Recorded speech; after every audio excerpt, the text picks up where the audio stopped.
Баткен горит, а эти в Нью-Йорке развлекаются. Сотрудников администрации президента раскритиковали за то, что они занимаются шопингом в трагические для Кыргызстана дни. В качестве доказательства пользователи соцсетей предъявили эту фотографию. На снимке группа мужчин и женщин позируют на фоне торгового центра. Редакция Булак KG проверила эту информацию. С помощью сервиса Google Maps, а также опознавательных знаков выясняем, что фотография действительно была сделана в США на Таймс-сквер, в центральной части Манхэттена. Разберемся, кто был запечатлен на фото. Пользователи социальных сетей узнали на фотографии Эрниса Аширбаева. Он был назначен на должность помощника президента сразу после октябрьских событий. Аширбаев прокомментировал снимок. Он сообщил, что прилетел в США на свои средства и по личным делам, и опроверг информацию, что это командировка и она за счет бюджетных средств. Чиновник также добавил, что его там встретила младшая сестра со своими друзьями, после чего они сделали совместное фото. Пресс-секретарь главы государства Эрбол Султанбаев в интервью журналистам сообщил, что кроме Эрниса Аширбаева на снимке больше нет никого из администрации президента. Однако редакция Булак KG нашла как минимум еще одного джапаровского сотрудника. Прямо по центру,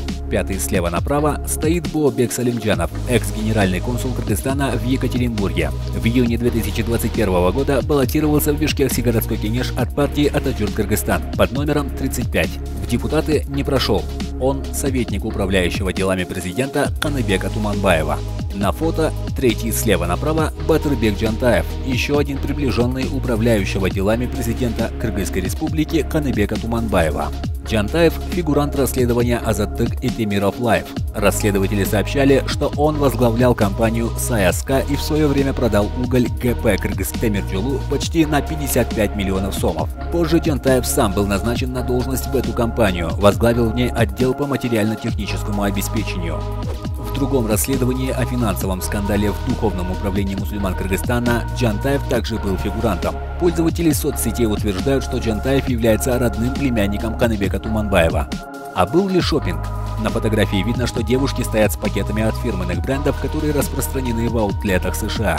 У третьей девушки справа налево в руках пакет Macy's с характерной для этого бренда звездой. У пятой девушки справа налево в руках пакет GAP с характерным для этого бренда шрифтом. Компания действительно занималась шопингом и вышла из аутлета с пакетами известных мировых брендов одежды. Вывод. На фото мы нашли помощника главы государства Садыра Джапарова и двух приближенных лиц управляющего делами президента Каныбека Туманбаева. Выяснить, за чей счет они полетели в США, не удалось. Однако очевидно, что их пребывание там совпало с вылетом в США главы государства для участия в Генеральной ассамблее ООН. Или это не совпадение?